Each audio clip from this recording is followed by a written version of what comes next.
Elena's father, Don Victor Moretti, threw her out of the family home when he found out she was pregnant. His wife begged him. His closest friend pleaded with him, but he refused to listen. He swore she was no longer his daughter. 3 years later, the Don lived to regret that decision.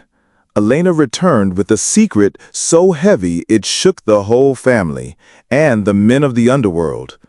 What did she bring back after all those years, and how would her father face the truth when it finally came out?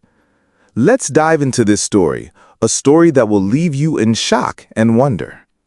Inside the Moretti estate, behind iron gates and marble columns, Elena began to grow pale and quiet. She lost her appetite, withdrew from laughter, and her smile dimmed. Maria, her mother, noticed, and one night when the mansion was silent and the only sound was the ticking of a grandfather clock, she slipped into Elena's room. The velvet curtains were half drawn and moonlight sliced the room into shadows. Maria sat on the edge of her daughter's bed, her pearl necklace catching the faint silver glow. She took her daughter's hand. "My child, you're hiding something from me. Are you sick? Tell me the truth." Elena turned her face toward the moonlight, her lips trembling. "It's nothing, Mama. Just fever. The city air. I'll be fine." Maria searched her daughter's eyes, and her heart told her this was no simple illness. She carried Elena to the family's private doctor the next morning. The doctor, after checking her pulse and examining her, sighed and delivered words that cut through Maria's chest like a blade. "Madame, your daughter is pregnant, 6 weeks along." Maria staggered backward. "No, you must have made a mistake. Pregnant? Impossible." The truth could not be undone. She returned to the mansion and broke the news to Don Victor. The great Don, dressed in his black pinstripe suit, rose from his leather chair so violently that it crashed behind him. His cane rattled against the floor as he shouted loud enough for the walls to tremble. "My daughter? Pregnant under my roof? And she refuses to say who's responsible? Shame. She has disgraced the Moretti name." Word spread fast through the estate, carried by the guards and servants until neighbors pressed their faces to the gates. Elena, kneeling in the courtyard, watched as the Don towered over her. Maria clung to her husband's arm, begging, "She is our only child. Please, show mercy." But Victor's eyes were made of stone. His voice dropped to a low growl that carried farther than any shout. "You wanted to play with fire, then burn. From this night forward, you are no longer my daughter." The gate swung open. Elena, barefoot, clutching a nylon bag of clothes her mother had secretly packed, stepped into the night. Behind the bars, Maria sobbed. Elena looked back once, hoping her father's voice would call her home, but silence hung heavy. The gates clanged shut. Elena wandered through the city, past the docks where crates of contraband were stacked under the moon, past jazz clubs with neon signs buzzing and flickering. She slept on the cold ground outside a club, her head on her small bag, while rain-slicked cobblestones glistened. Morning came with whispers from strangers circling her. From the crowd stepped Mama Rosa, a heavy woman with dyed red hair, dripping gold jewelry, and a cigarette perched on her lips. She smiled like a saint, but her eyes held shadows. She extended a jeweled hand. "You look tired, ragazza. Hungry? Come with me. I'll take care of you." Elena hesitated, her hand pressing her belly. "I have no money. I didn't ask for money. Come, you'll be safe." Rosa's safe house was shabby but warm. She gave Elena food, rubbed her feet, and promised she was family now. But one night, Elena, restless, pressed her ear against the wooden door that separated her room from the living space. A deep male voice murmured beyond it. "She's young, untouched, unwanted. 20 grand. That's all." Rosa laughed under her breath. "Too small. Add a crate of liquor and you'll have her tomorrow night." Her breath caught in her throat. She pressed her back to the wall, trembling, tears burning her eyes. Her hands clutched her belly. "No one will take you from me. No one." Before the first rooster crowed, she slipped away, barefoot once again into the night. Steelport streets swallowed her. She begged softly in the marketplace, vendors waving her away. Finally, exhausted, she sat on a curb, rocking her newborn in her arms. A polished man in a fitted navy suit and shining shoes approached her, crouching to her level. His eyes were soft, his smile disarming. "Why sit here with your child under the sun? Come with me. I'll give you shelter." Her lips quivered. "Are you sure we'll be safe?" "I am not like the others. You'll be fine." He took her to a tidy flat at the edge of town. The air smelled of cologne and leather. He laid food before her, gave her clean clothes, and brought flower-printed baby wrappers. For 3 months, Elena believed she had found a guardian angel. She cleaned the house, cooked his meals, washed his car, grateful to repay kindness. But then came the looks, the way his eyes lingered on her body when she bent to pick up Adora, the way his shadow paused outside her locked bedroom door. At night, she heard his breathing through the thin walls. One night, her door clicked open. He stepped in, silk shirt unbuttoned at the collar, smile curling his lips. "It's been months. Haven't you rested enough? I've given you everything. Now it's time you give back." Her arms wrapped tightly around her baby. "Please, you promised we were safe. In this city, nothing comes free." He locked the door with a click. Her heart thundered. But then the doorbell rang. Again. He cursed under his breath, stormed out to answer, and in his fury he forgot she had her own key. She seized the chance, grabbed her child, and fled barefoot into the rain.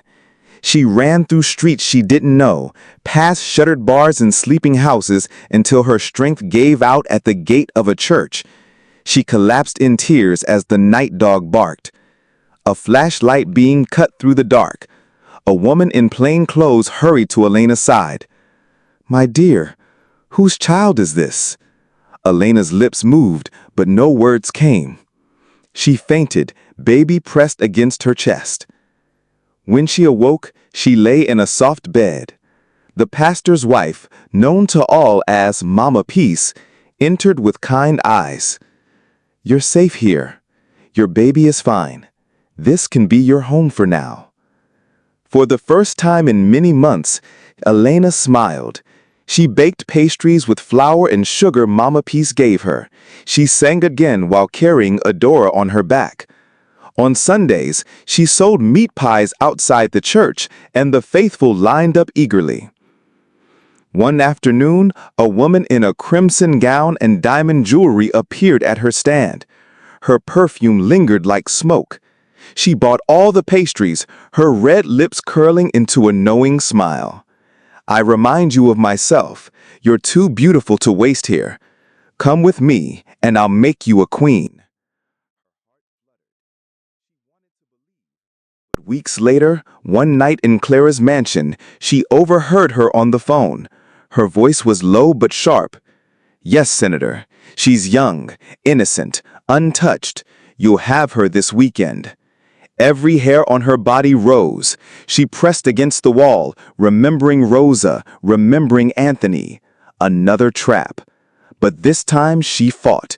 She recorded Clara's calls, filmed the luxury cars coming to fetch girls, and returned to the church. Days later, her face appeared on screens across the country. "My name is Elena Moretti.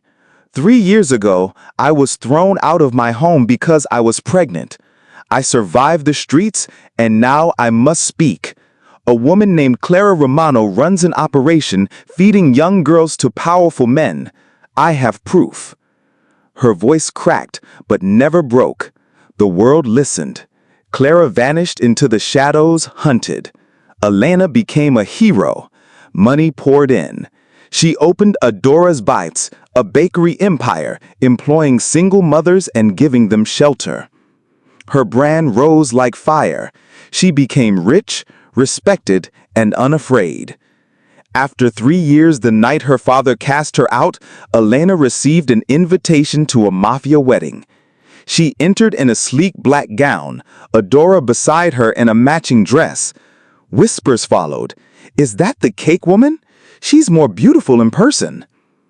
At the hall's center stood her towering 5-tiered cake, her company's signature. She lifted her eyes to the stage and froze. The groom's banner smiled back at her. Andrew Russo, her father's conciliar, the man who had destroyed her life. Her friend, the bride, hurried over, joy in her eyes, until she noticed Elena trembling. "What's wrong?" Elena's lips parted.